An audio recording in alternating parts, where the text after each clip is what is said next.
বার্সেলোনায় মেসির সবচেয়ে প্রিয় মানুষ ছিলেন বন্ধু নেইমার। তাদের দুর্দান্ত তাল মিলে ক্লাব পেয়েছেন অনেক জয়, কিন্তু এখন আর এই দুই বন্ধু একই ক্লাবে নেই। তাই তো বন্ধু নেইমারের দলবদলের শুভেচ্ছা জানালেন লিওনেল মেসি। 2 বছর আগে রেকর্ড ফিতে পিএসজি থেকে আল হিলাল ক্লাবে যোগ দেন নেইমার। তার এই ক্লাব বদলের কারণ হিসেবে মেসিকে দায়ী করেছিলেন অনেকে। বলা হয়েছিল মেসির কারণে নাকি পিএসজি ছাড়ছে নেইমার। মেসির ছায়ায় আর থাকতে চান না নেইমার।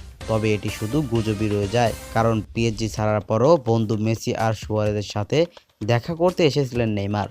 জাম্পে আড্ডাও দিয়েছেন এই তিন বন্ধু। সামাজিক যোগাযোগ মাধ্যমে সে ছবিও পোস্ট করেছেন তারা। তবে ক্লাবে একসাথে থাকা সেই দিনগুলো আর তো ফিরে আসবে না। মধুর এই চিঠি মেসিকে আবেগীয় করে তোলে, বিশেষ করে বন্ধু নেইমারের দলবদলের উপলক্ষে আরো বেশি। তাই প্রিয় বন্ধুকে উদ্দেশ্য করে মেসি বললেন, আমরা এখানে তোমাকে অনেক মিস করছি। তুমি থাকলে সুয়ারেজ, তুমি, আমরা একসাথে সকালে মেটস পান করতাম। তারপরও তুমি যেখানে যাও আমরা তোমার সাফল্য কামনা করি। মাঠে হোক কিংবা মাঠের বাইরে, আমাদের সাথে তোমার দেখা হচ্ছে খুব শীঘ্রই। তো প্রিয় ভিউয়ার্স, মেসি ও নেইমারের বন্ধুত্বটি আপনারা কিভাবে দেখেন অবশ্যই কমেন্ট বক্সে জানিয়ে যাবেন এবং আমার চ্যানেলটি সাবস্ক্রাইব করে পাশে থাকবেন।